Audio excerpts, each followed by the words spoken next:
تصوروا معايا على ان هاد الصحفيه جراو عليها من القناه ديال العربيه بسبب هاد السؤال هذا.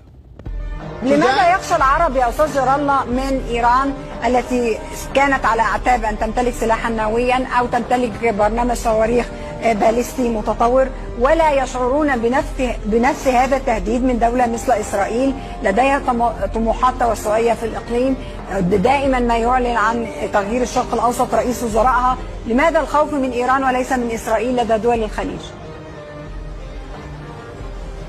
أستاذ جار الله. شوكاتو أباه. أيوة تفضل. إسرائيل دولة ومعترف فيها في العالم مثل ما معترف فيها، دولة معترف فيها ومثل ما معترف. اثنين، ما إيران دولة معترف بها أستاذ جار الله. فيها من أي أدري أنا أقول لك إسرائيل موجودة. إسرائيل فبهت الذي كفر.